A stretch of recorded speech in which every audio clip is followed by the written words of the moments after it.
What is going on, everyone? Welcome to another episode of Very Cold Lasagna, the podcast that houses a safe and open listening platform for all the casual, cold, and jump takes on the world of pro wrestling and sports.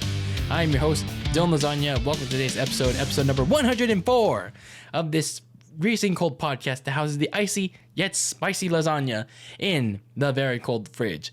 Today, we're going to be talking about some pro wrestling here, Maggle. Yes, the good old wrestling that's pretty much just sports entertainment, or not even entertainment nowadays. But we're here to talk about it here on today's episode because All Elite Wrestling had an interesting week, to say the least, because they had Double or Nothing in Las Vegas once again, finally, after 2 years of not being in Las Vegas for Double or Nothing. And then they had a kind of semi-interesting show in Los Angeles for Dynamite, where they had all the Warner Media execs over there, and, well, Tony Khan had to dress to impress, both visually with the show and, of course, being in a suit and tie. I don't know. Maybe that's what he did. But anyway, it was kind of an important week for AEW. You had to have this big show on a Memorial Day weekend and then go out to Los Angeles next to SoFi Stadium at the Forum and pretty much put on a good show for Warner Media Discovery, the parent company for Turner, for AEW. And kind of pretty much had a good show, leave a really good impression for them to basically keep AEW on the air. Now, did they? Well, it's subject to opinion, but that remains to be seen. So anyway, we're pretty much going to be giving you here on this show a 2-in-1 review of Double or Nothing and some highlights from Wednesday's show. And I gotta say, it's been a while since I've watched anything in relation to AEW. I've only, pretty much with WWE and all of wrestling nowadays, I've pretty much only seen little snippets of what's going on in AEW, but with AEW, I've seen very less snippets, unlike with WWE, because last time I saw AEW, I was like at my boiling point, at my tipping point with AEW in regards of it being a total circus act. It was literally just a nationally televised circus act.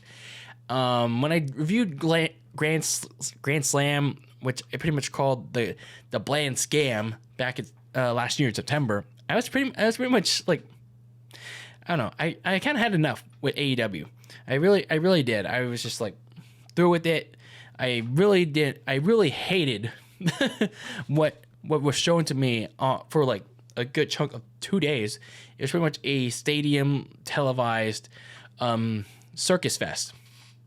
And that led to kind of like the half year like break from me watching pro wrestling up until WrestleMania, obviously. And then in regards to AEW, Double or Nothing.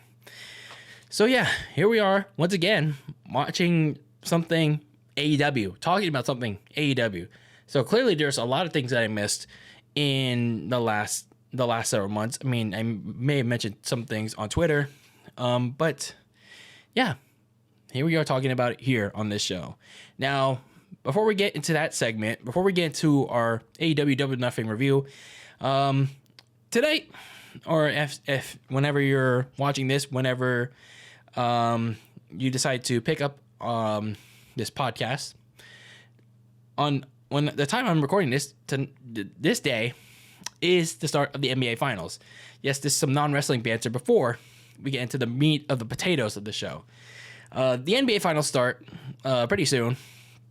It's the Boston Celtics between my Golden State Warriors. Again, I'm just a filthy casual basketball fan, just pretty much with every sport. It's going to be an interesting series. It's going to be I'd say it's going to be a pretty tough one because Boston has the big size advantage, the big length against Golden State. So it's going to be a tough battle with Jason Tatum, Jaylen Brown, Marcus Smart, Grant Williams. But hey, we have the best shooter in the world, Steph Curry. We have Klay Thompson, Draymond Green, Wiggins, as long as he does well, like he did in the West Finals. Kevon Looney has been having a really, really good playoffs so far. So and I think the big key is getting Gary Payton Andre Iguodala and Otto Porter Jr. back. Everyone's got to come back healthy. I mean, obviously we know James Wiseman's not coming back, but everyone coming back healthy for the Warriors is going to be key to beating the Boston Celtics. Now, how long this series goes, who wins this series? Well, obviously I'm going with the Warriors. How many games? Well, it's anyone's guess. Again, it's going to be a tough series for them, but I have them going out on top. So anyway, that is my finals prediction. What do you guys think? Let me know. So now, let's get into this talk about AEW. AEW Double or Nothing. Back in Vegas after 2 years away because of the COVID-19 pandemic. And, I look at this card. I really look at this card, and I'm just thinking to myself, why are there so many matches? Why were there so many matches on this card? And then I look at the pre-media scrum. I don't know where I got this from, but Tony Khan pretty much basically laid out that this show was going to be so long because of the Eastern Conference Finals. Yes, pretty much Tony Khan had about, I think it was 13 matches because of the NBA. Here we go again. With, AEW is not doing well. AEW it's doing okay despite, the NBA. Fuck the NBA because they're hindering the success of all our precious all elite wrestling. The NBA has been around for 75 years, okay? And it's been a worldwide kind of like second big juggernaut compared to the NFL, obviously. And yes, it's kind of been dwindling down a little bit because, they kind of gone woke. But nonetheless, they're still a major influence worldwide. Unlike AEW, where in a short 3-year span, they have shown no desire to grow its audience aside from the hardcore fan base. And to be honest with you, I don't know what Warner Media is smoking. I don't know what they're doing in regards to, seeing the potential of AEW. And again, that's just my opinion. That's just my personal thoughts. And going back to this point of Double or Nothing being 13 matches long, I don't understand why Tony Khan felt the need to have this many matches to try to keep people to see the main event between the world champion Adam Page and CM Punk.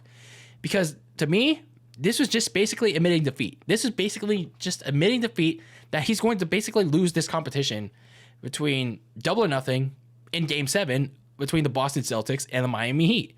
Because he clearly knows that the NBA outdraws pretty much whatever's happening that day. Whether it's hockey or NASCAR or pro wrestling. The NBA is going to draw in big social media, big ratings, big everything. I mean, obviously, when it comes to the NFL later on during the fall, that'll draw in big numbers too. So, again, I didn't understand why this needed to be a big thing, especially for people that don't give a shit about other sports or give a shit about anything else in life, just pro wrestling. I don't understand the big need to have this many matches on a night where this looked like a regular long ass episode of Dynamite. This was pretty much Vegas's Grand Slam, pretty much. This was pretty much the bland scam in Las Vegas. That's just what it looked like to me on the card. And obviously, this is coming from someone that hasn't watched AEW in almost a year. So I don't know what I'm getting myself into. So we get into the match card.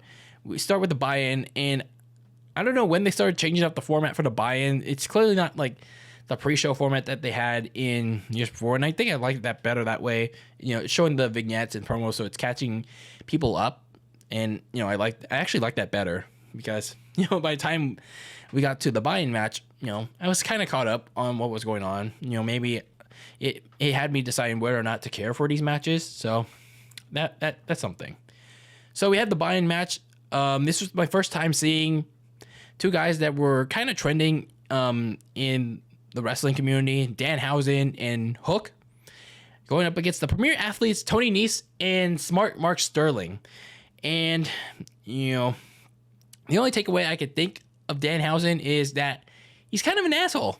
He is kind of an asshole that just he's kind of like a thief in the night. He's supposed to be this babyface that curses people, but in reality, he's just an asshole. He is literally just an asshole. When Hook was about to go for his submission finish on Smart Mark Sterling, Danhausen was like, tag me in. And then Hook was just like, fine, fuck it.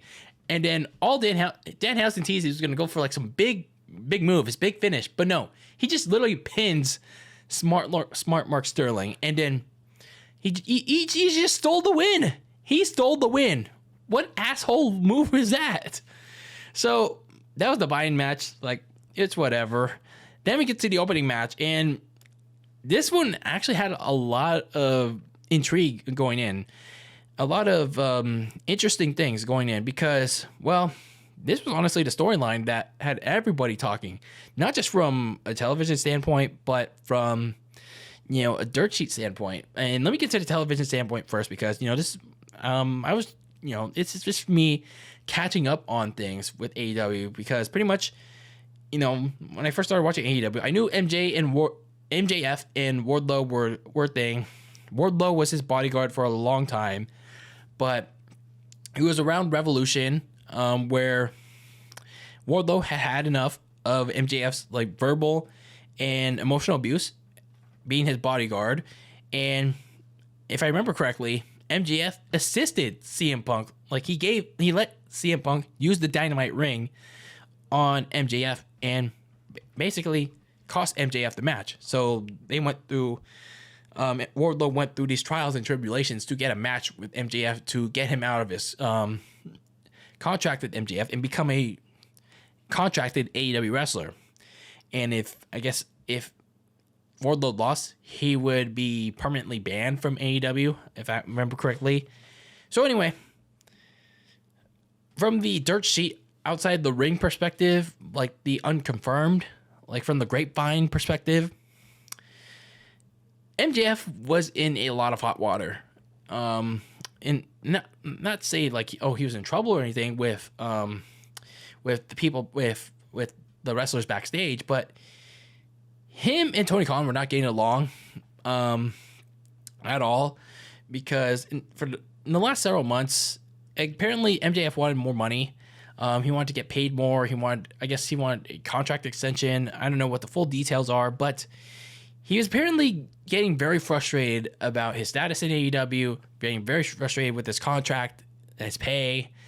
And, I normally don't advocate for people getting pissed off about money and all that stuff. I mean, sure, at the end of the day, yes, you want to get that money.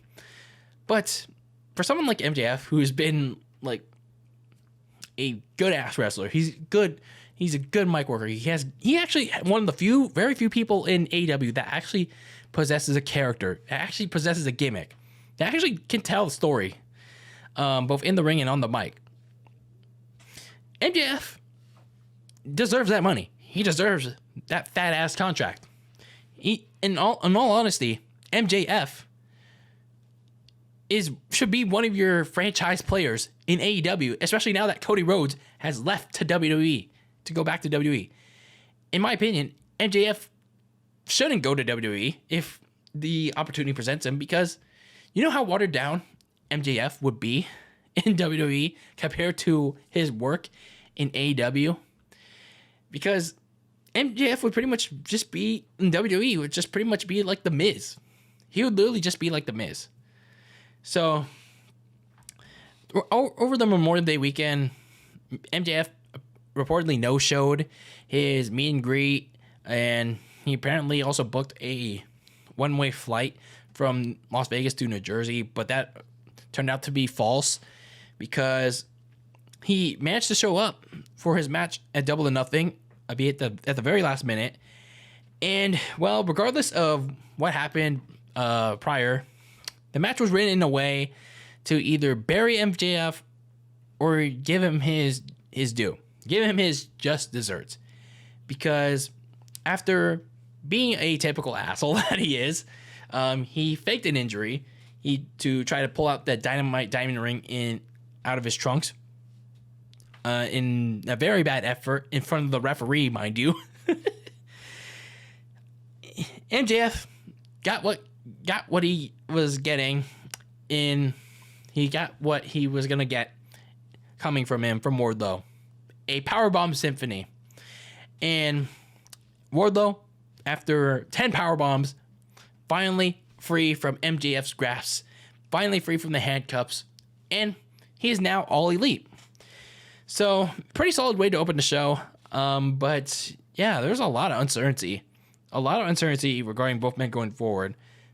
Or is there actually? But, after the pay-per-view, prior to Dynamite, which we'll get into in this episode, a lot of questions like, what does Wardlow do now? What would his first feud be? How would he be presented? Post MJF, like without MJF kind of like shouldering the load on him? And for MJF, how does this get resolved? Is this really, all these issues really legit? Like what's going on with the situation? Because again, you can't always believe like the dirt sheets. I mean, yes, you could technically say that when I talk about stuff with the NFL stuff here on the podcast, but in either way, you can't always believe what you see until they actually say something about it. So overall, we just have to wait and see what happens. And don't worry, we're definitely going to see what's going to happen when we talk about AEW Dynamite in Los Angeles later on in the show. So then we get to the second match of the night. The Young Bucks took on the Hardys. And yes, I'm not calling them the Cucks of Suck for this episode, because I got to admit, this was honestly the best I've seen from the Young Bucks. Sure, they still had their Cucks of Suckery moments, like, no selling moves, trying to push that pace, not leaving any room to breathe after some key critical moments. But that was only on occasion. They let the Hardys match them up toe to toe, or they not toe to toe, but they let the Hardys dictate the pace. There were some pretty cool moments in this match for a team for two high-paced teams, like the Swanton and Matt Jackson on the steel steps. The typical super kick party on the Hardys, and the Hardys were willing to take that on. And of course, the way that Matt and Jeff won. Twist of Fate, Swanton bomb, classic Hardy win. Overall, it was a pretty entertaining match. I was pretty entertained by it. And this is the best I've seen from the Bucks, like, ever. This is not your typical spot fest orgy from them. Them not trying to go all like balls to the wall, fast pace, like like Chip Kelly's Eagles offense, or like 2015 Warriors where they're 2014 Warriors where they're trying to push the pace so much. No, this was the Young Bucks actually trying to do a well balanced tag team match with the Hardys. Good on them. Unfortunately, things kind of just started to go downhill from here. Because, well, the TBS champion, Jade Cargill, beat Anna Jay. This was a rematch from their match on Rampage back in January. And, man, this was pretty sloppy as hell. Anna Jay, I mean, she cute. She was watching like hell in this match. She nearly hurt both herself and Jade Cargill, especially when during at one point in the match, she did this front flip blockbuster, and she did land bad midway into the match, and she did that blockbuster, and it looked like she could have landed on her head, or was it landed like on her butt, like not on her butt, but I don't know, like in a bad way. But either way, it was a bad botch. And then, of course, Jade Cargill got the win. And I don't understand why they had to have this match anyway on the pay-per-view, but they got to she got the win. Her new manager, apparently, Stokey Holloway. Who the hell is he? Stokey Holloway distracted Anna Jay, and that allowed Jade Cargill to hit the, what is her finisher name? The glam. It's the glam slam, Beth Phoenix's move, but I don't know what it's called in AEW. But the big takeaway is that Stokey Holloway is, for the hardcore fans that know him, Malcolm Bivens. I don't really give a shit about him. Malcolm Bivens from NXT is now Jade Cargill's new manager, replacing Smart Mark Sterling. And post-match, Jade Cargill and her new best baddies, Red Velvet and Kiera Hogan. I don't know when they decided to team up with one another. They tried to gang up on Anna Jay. Foursome. But Chris Stanlander came out to stop them, and then they were joined by some chick named Athena. Who the hell is she? Well, some of you may know her as Ember Moon from WWE. And yeah, this is the same Ember Moon that was whining and complaining recently about how WWE was trying to push for more sex appeal, even though she was the one going around with her gimmick, her Mortal Kombat ripoff gimmick. Wearing a mini skirt. But nonetheless, Ember Moon is now in AEW, and whatever her fallen goddess nickname is, it looks like it's just one of those typical women's wrestlers in AEW, like the typical characterless wrestlers in AEW. They didn't really care about the match, but I totally expect that Ember Moon, or Athena now, she's gonna be on Dark. She's gonna be on Dark in the next couple of months. Then we had the House of Black, Aleister Black, Buddy Murphy, and Brody King go up against the Death Triangle, the Lucha Bros, in Pac. The first tag team match of the night, not the buy-in, the one on the main card with the Young Bucks and the Hardys, I would have fully expected the cuckasuckery to be on full display in that match. But no, it's actually the 6-man tag team match that had the full-on cucksuckery, non-stop no-selling, no chance to breathe, spot orgies for no fucking reason. It was just like all 6 men can't tell a decent story. They can't leave room to breathe for the crowd. So the best thing that they can do is just be copy and paste Young Bucks, except with dark gimmicks. So, side note here, I don't know why this big dude, Brody King, and this goes out to all the big dudes out there. Why are they doing flips? Why are they doing like these springboard flips when they're clearly botching them repeatedly? Like, don't do these. Like, don't do these. You're gonna end up hurting yourself. You're seriously gonna end up injuring yourself. So anyway, the lights go out when Pac is about to hit the red arrow on Aleister Black. And instead of the typical AEW debut surprise that they always do when they do the lights out shit, Julia Hart, I forgot who the fuck she was, but she has been undergoing a turn to the dark side. She spits out black mist on Pac, and that allows Aleister Black to hit the black mass and win the match for his house. So, pointless 6-man tag team match there. Then we had the Owen Hart tournament reaching its finale with the men's and women's tournament. Now, I heard about the Owen Hart tournament. I think it was like last month when they started, and I can't really shit on it that much, and nor do I want to, because I still feel bad about the way that Owen Hart died, how he passed away, and I really feel bad for Martha, even though how Dark Side of the Ring presented it, it was kind of I don't know, but anyway, I guess it's kind of a decent way to honor the legacy of Owen Hart, even though the matches were meh. So, Adam Cole mercifully won the final after a boring slog.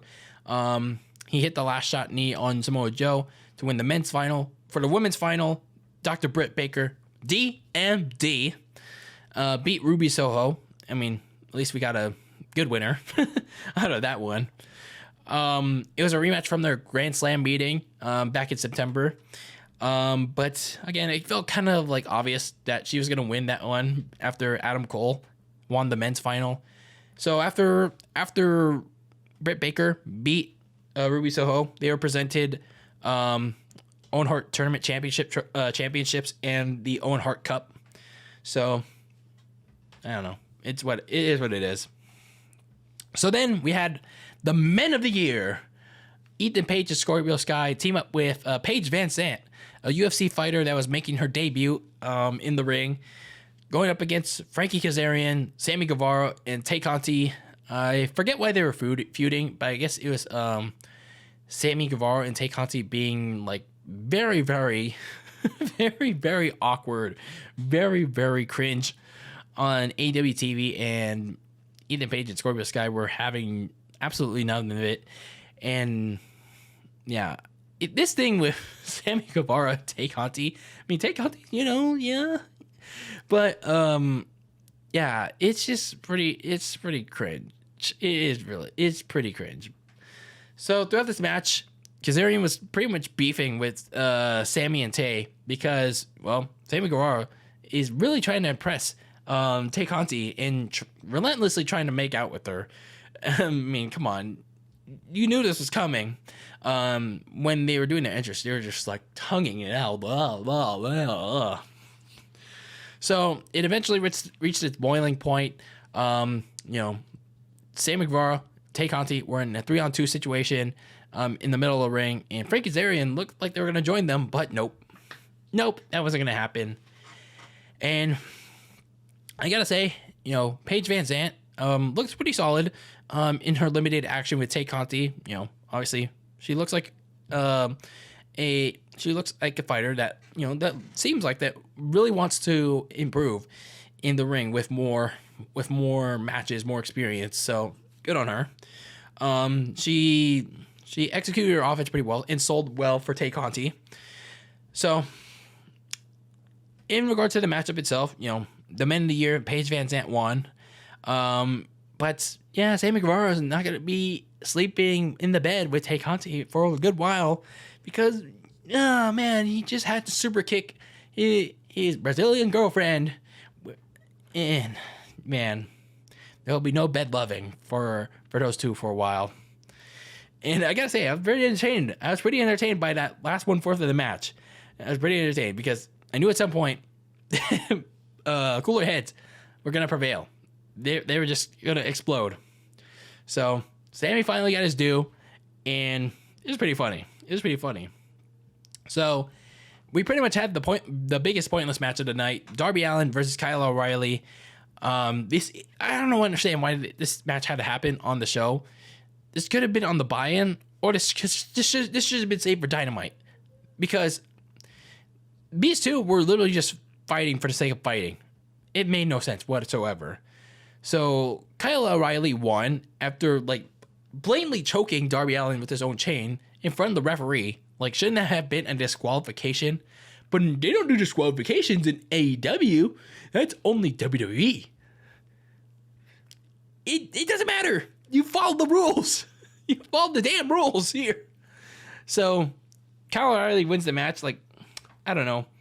They lack so much logic there in AEW land. So we get the women's championship match between Thunder Rosa and Serena Deeb, and I was bored to tears with this match. It was pretty much more technical wrestling bullcrap that Thunder Rosa won. And has Thunder Rosa done anything in her first month as AEW Women's Champion? I feel like Britt Baker has done so much more shit as the Women's Champion in her first month than Thunder Rosa has. All Thunder Rosa has done as champion, I mean, sure, she's representing her Mexican heritage proud, but at the same time, she shouldn't be going out and complaining about past events, Brock Lesnar doing a mariachi segment, a joke segment, mind you, to advance a story with Eddie Guerrero, who approved of it in 2004. So anyway, Thunder Rosa beats Serena Deeb in a pretty boring match. But then we get the excitement ramped up again because There was total anarchy in the arena. Jon Moxley, Bryan Danielson, Santana and Ortiz, and Eddie Kingston versus the Jericho Appreciation Society. Now, obviously, this is the live version of the Stadium Stampede that they can't do anymore. So this was the live arena version of that. So honestly, I didn't know what to expect from this because I love the Stadium Stampedes from the past 2 Double or Nothings. I mean, sure, they're cinematic. Last year's was kind of like hybrid style, cinematic / hybrid, not cinematic, cinematic / live, because you had those scenes in the stadium and then you transitioned it to the live crowd when they got back in the arena. But this year, you were fully live. You're fully live in the arena. How are they going to do it? It was interesting. It was interesting how they're going to pull that off. So anyway, this all came about when Chris Jericho disbanded the Inner Circle. He betrayed Santana and Ortiz and Eddie Kingston to create the Jericho Appreciation Society. Kind of a weird name, but it is what it is.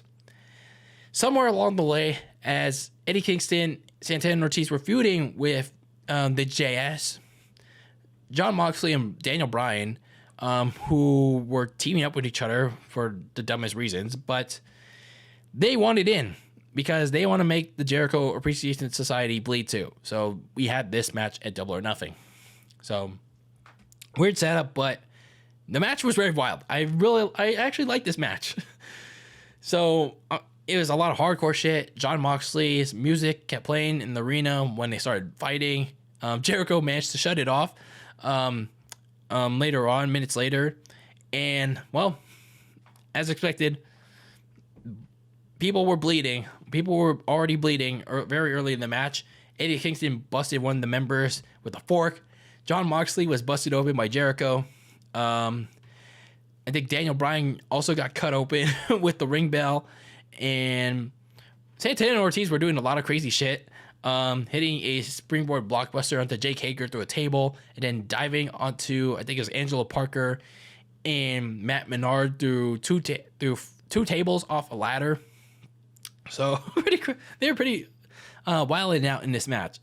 And meanwhile, for Eddie Kingston, the kind of like the leader of this group, he was pretty much like wilding it out with pretty much just about everyone he saw on site. Mainly Daniel Garcia and Matt Menard. But the later half of the match, it was Daniel Garcia.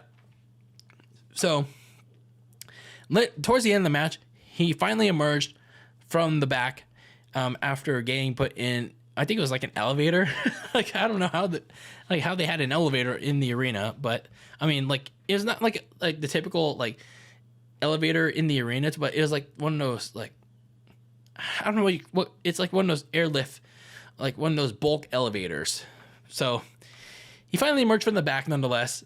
He had a can of gasoline because I think he wanted some payback from, I think what they were talking about was getting hit with a fireball. So I don't know how that happened.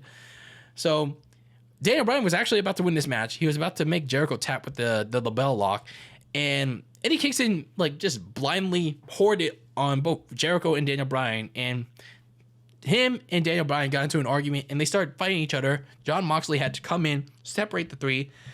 Jericho hit them with a steel chair, knocked out Eddie Kingston with the Judas effect, and Daniel Bryan pretty much has a rally against Jake Hager and Chris Jericho, but Hager and Jericho survived the onslaught and made Daniel Bryan pass out to win the match. So, pretty sports entertained. You could say I was pretty sports entertained by this match. A lot of wild things were happening, and I had no idea how the camera crew was able to keep up, how the production team able to keep up with all the craziness. Maybe one day we'll see like a multi-angle, like maybe a multi-zoom setup with all the camera angles in like one shot for this Anarchy in the Arena match. So this pretty much erased all the doubts I had about this Anarchy in the Arena, like this live version of Stadium Stampede. And this is pretty damn good. This is pretty good. Obviously they couldn't do the crazy ass things that they had in previous years, like Adam Page riding a horse on the field, or like having, a certain disgraced and fired Jacksonville Jaguars head coach show up and assist them, but they more than made up for it with some brutal hardcore spots and a lot of blood. There was literally a lot of blood. So next up, you had the AEW Tag Team Champions, the Jurassic Express, going up against Team Taz, Ricky Starks, and Will Powerhouse Hobbs, again, and Keith Lee and Swerve Strickland. And, the match was all right. But, man, why was it this long? At this point in the show, I was just like, there's another match? There's another match? It kind of felt that way. It kind of felt that way throughout the entire show. I was just like, get to the main event already. Like, get to the main event. Like, I was watching it through the grapevine at 1.5 speed, like nearly double the speed, and it still felt pretty long. It really did feel pretty long, but I'll get to that point later because there's still some decent spots in there. I like that face-off between Luchasaurus, Keith Lee, and Will Hobbs, but damn, there was just one too many. I feel like they're just doing spots for the sake of it, your typical spot orgy. It was just there to prolong the pay-per-view just so the main event wouldn't get overshadowed by Game 7. And I think by that point, it was over. The Boston Celtics had already advanced to the NBA Finals. So, I don't know why they had to... I don't know why Tony Khan thought that, if we had this many matches, we can get on with the main event. No problem. So, the Tag Team Champions retained the title, hitting their finisher on Swerve Strickland to retain the belts. I don't know. It was all right.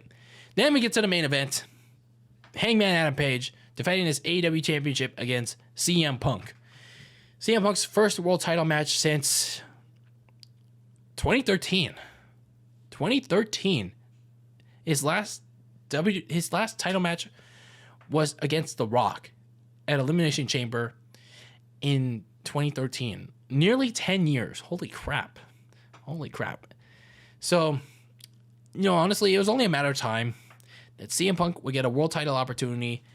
And, for as much of a mark asshole he is in real life, I gotta say, even though it was against jobbers, at least he could have shoehorned his way. He could have forced his way to the world title belt. But, he at least, I could give him a little credit. He at least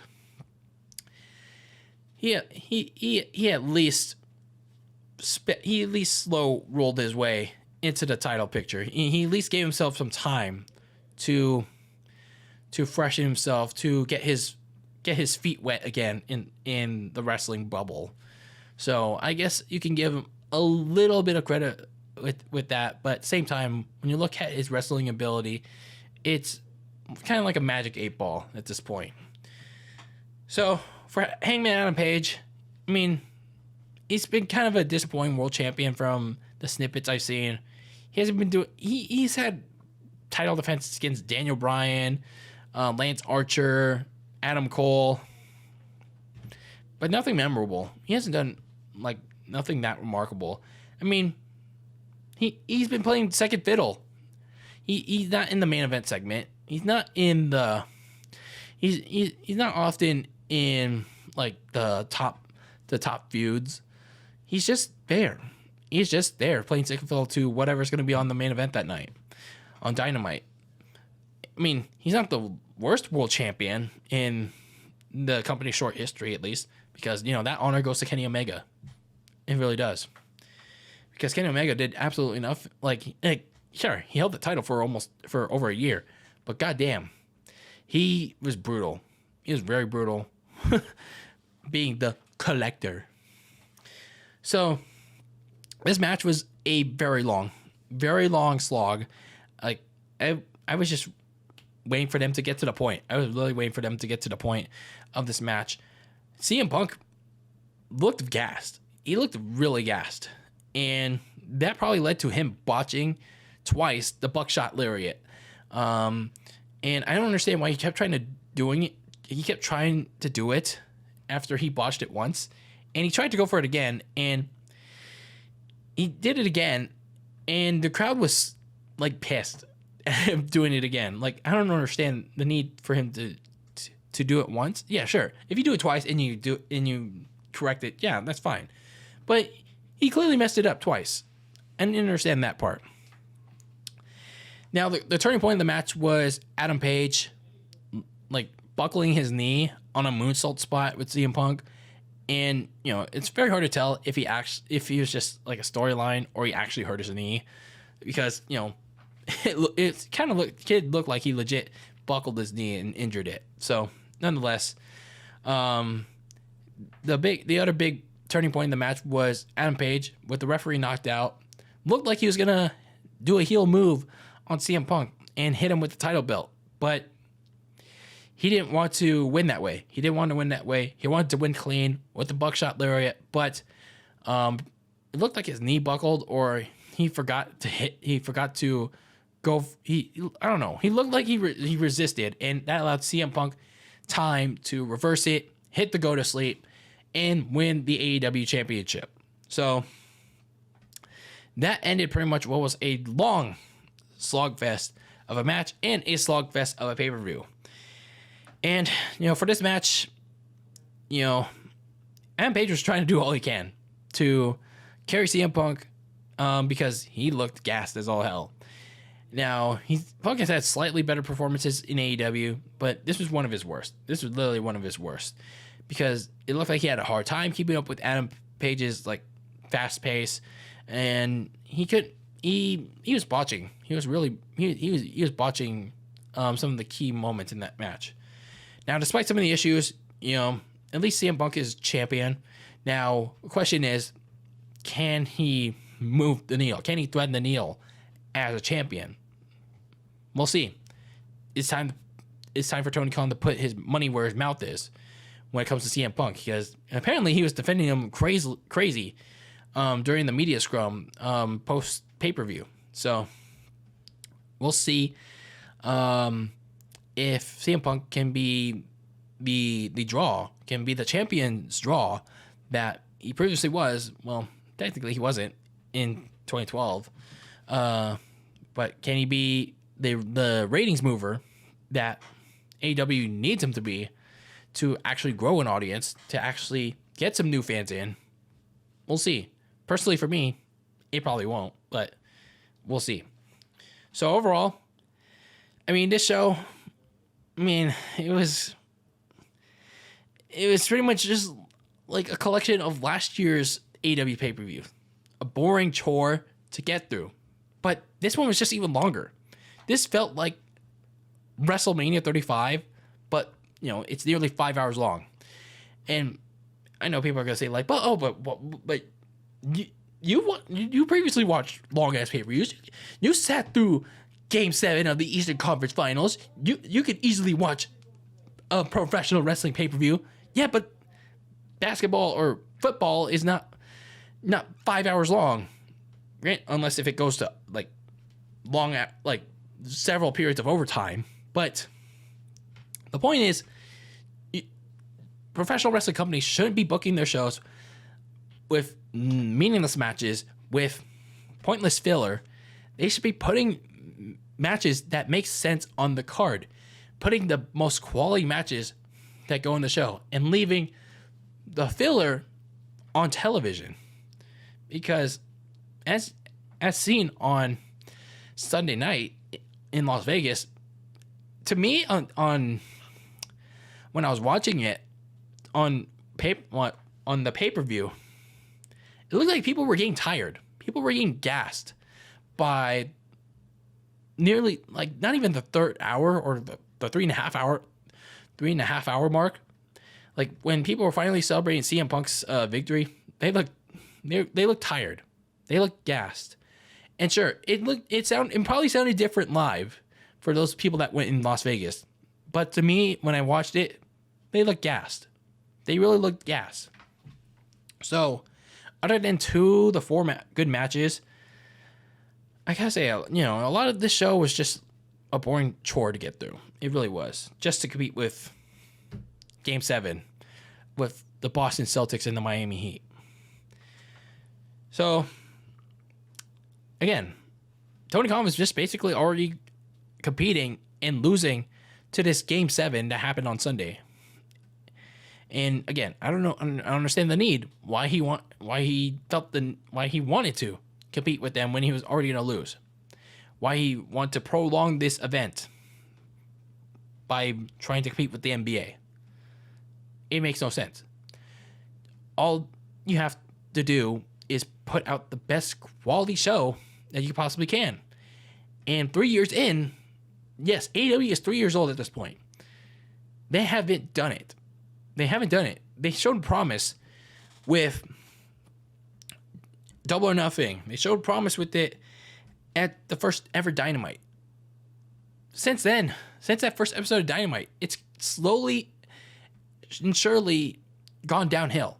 Now, the hardcore fans, of course, they'll have the reserved feelings saying, no, it's not. It's growing. It is absolutely growing. And then some bots, some delusional, even more delusional fans will throw out fake numbers from whatever source, from JR, who've never said that before. They'll throw out crazy numbers that AEW has never achieved in the ratings. But just face it, AEW has not grown yet to the point where they're steady. They are steady.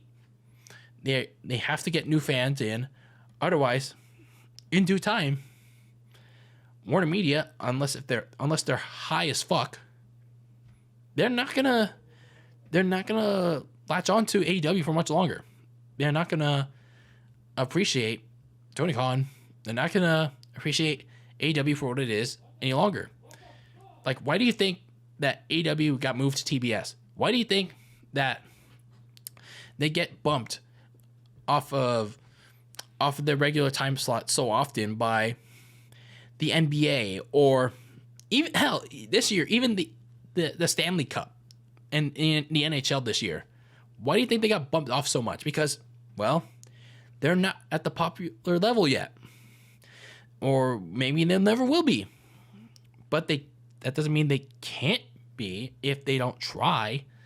Like, I really want them to try being a sports, not like a total sports entertainment company, but have that balance. You need to have that balance. You can have your spot orgies, you can have all that, but you need to have a balance of having characters, compelling stories. Is it hard? Is it really hard? Maybe they should tell me. So anyway, AEW had a show in Los Angeles recently. Dynamite at the Forum next to SoFi Stadium, Rams house, the old LA Lakers home in the Forum. Now, I looked at the show. I was checking out the show because, after Dynamite, I was kind of intrigued to see what was going to happen. And, it was just pretty much just your regular AEW Dynamite I saw almost a year ago. But then something happened. Something like big happened that caught my attention. Like that not even WWE, not AEW has done before in the last year. So before we get into that, let's get into some of the highlights of AEW of this past Dynamite. Max Caster and the Ass Boys, so Billy Gunn's kids, faced CM Punk and FTR in a losing effort. I didn't really care so much about the match because CM Punk was botching again all over the place in his first match as world champion, mind you. So Max Caster cut yet another good pre-match rap.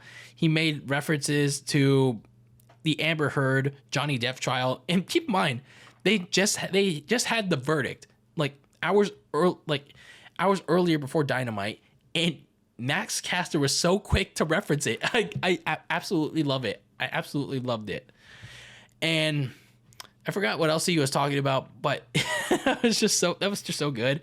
And the Ass Boys were trolling LA by calling out Sacramento. Obviously, if you don't get the reference, LA was once the LA Lakers were once the big rivals to the Sacramento Kings, and then obviously the San Diego Padres are the big rival to the LA Dodgers for baseball.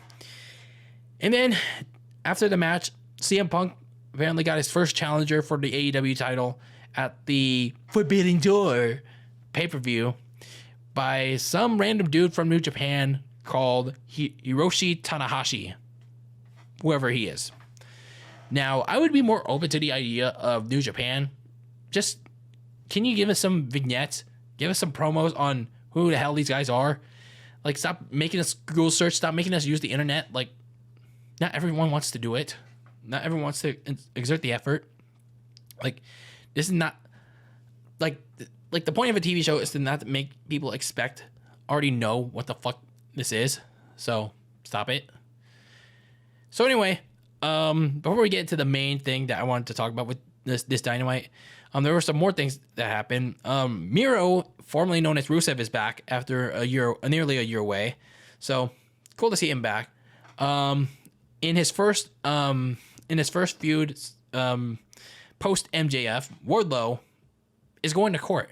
Yeah, Wardlow is going to court with Smart Mark Sterling and the American Arena security professionals. So. This was after weeks of beating up security during his MJF feud, so okay. Then it looks like the Eddie Kingston Club versus the Jericho Appreciation Society feud is not over yet because they're getting blood and guts, pal. They're getting blood and guts. So that feud is going to get a blood and guts match sometime in the near future. And I wonder how they're going to do it. Are they going to do it back at Daly's place? Are they going to do it at an arena where that could fit 2 rings? I think the original Blood and Guts was supposed to be in New Jersey, so maybe they might have it there. So we'll see. But first things first, Ortiz has to win a hair versus hair match against Chris Jericho to get that Blood and Guts match. So it'll be interesting who gets their head shaved. I don't know if it'll be Chris Jericho, but at the same time, I don't think Ortiz wants that head shaved either.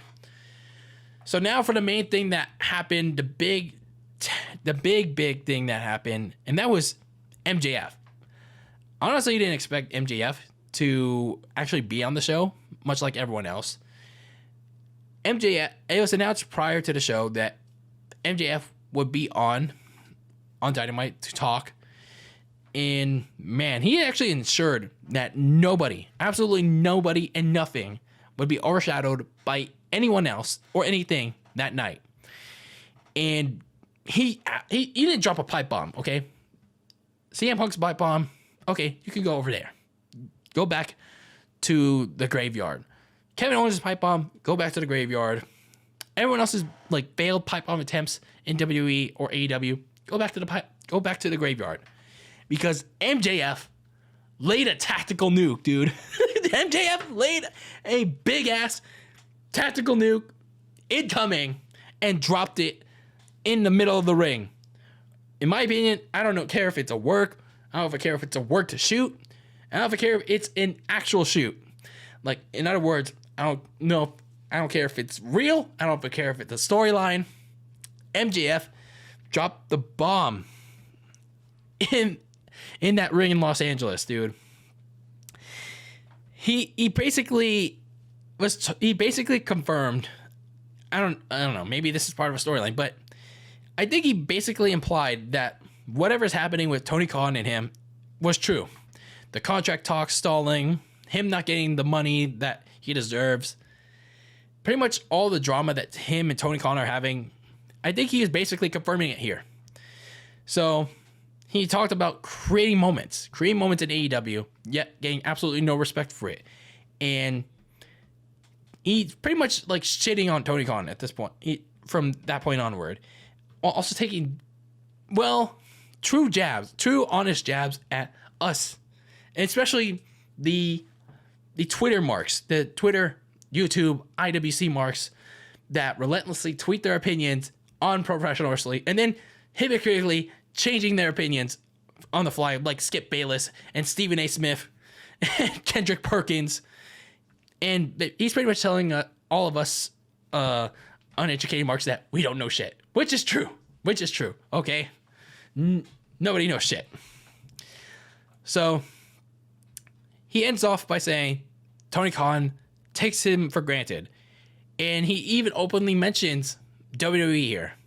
Like, I think this is the first time in AEW's short history that MJF actually mentions WWE by name. Now, that's not some landmark game changing thing, but it's something to keep in mind here. It's like, I wonder what's really going on here. It makes you consider that. So he openly admits that Tony Khan is hoarding his money that he could be using to pay MJF. And hell, even use it on, well, he could technically be using it on the Jacksonville Jaguars or getting actual good players, or his soccer team getting good players. But again, he didn't actually say that. But nonetheless, he openly mentions that he can use the money that Tony Khan is hoarding to pay MJF, but instead he's using it on ex-WWE guys that he brings in pretty much every single month. And then he openly asks him to fire him. And that was it. That was the promo.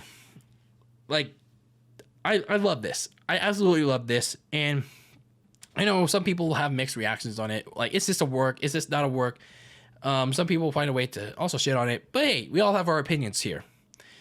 He sounded very real. He made it so that this, whatever he was saying, looked and sounded like this was some real life shit happening on national television. Like, again, we don't know if it's a work. We don't know if it's just some part of storyline. In other words, we don't know if this is just part of the television program. We don't know if this is actually like actual real life shit being aired on TV. But either way, I'm entertained by it. I'm really, really entertained by it. Like, I'm actually looking forward to what is gonna happen next. Dirt sheets be damned. Because it's all this shit that MJF is bringing up, like the contract talks, like not turning out what they want it to be, the meeting not ending up in a positive result, like all this shit that the dirt sheets keep bringing up, they end up being like totally legit. Tony Khan's gonna look really bad. Tony Khan's gonna look really bad if MJF walks away from AEW, lands in a place, whether it's some other company like TNA or WWE, Ring of Honor, what name you? Oh wait, Ring of Honor is owned by AEW, but some other company, some other wrestling company. Tony Khan's gonna look really, really bad for letting like a really good talent like MJF slip away, because MJF fits the mold in AEW. If MJF goes to WWE, like I said, he doesn't really fit the mold. He doesn't really fit the mold there. He'll just be like The Miz. If this ends up being a storyline, AEW did a really good job making this story really hot. So I'm actually excited. I'm actually really intrigued. What's gonna happen next? Like, I haven't felt that way in AEW in a long while, if ever. So I'm really intrigued. I'm really, really intrigued on what's gonna happen next with this MJF thing, and whatever happens next, it's gonna be interesting. It really is gonna be interesting. So overall, Double or Nothing was kind of a mess show. It was mostly boring. Game 7 was better, by the way. Again, I don't know if Jimmy Butler took the right call taking that shot, but it certainly was the Kevin Durant shot. So, what are you guys' thoughts on Double or Nothing 2022 and the episode from Los Angeles for AEW? Let me know how you feel any way you can, whether it's on YouTube, social media, however you can. If you want to talk about it, leave a comment or send me a message on social media. But that's it for this episode of Very Cold Lasagna. I am your host, DylanLasagna. Thank you for tuning in to this fine episode number 104 of this freezing cold podcast that houses the icy yet spicy lasagna. Make sure you tune into the show wherever you can and however you get your podcast, be it YouTube, Apple Podcasts, Spotify, Anchor FM, and Google Podcasts. And follow the show on social media, on Twitter and Instagram at Very Cold Lasagna. Keep that lasagna very cold in the fridge with your takes on the world of pro wrestling and sports. And until next time, peace out.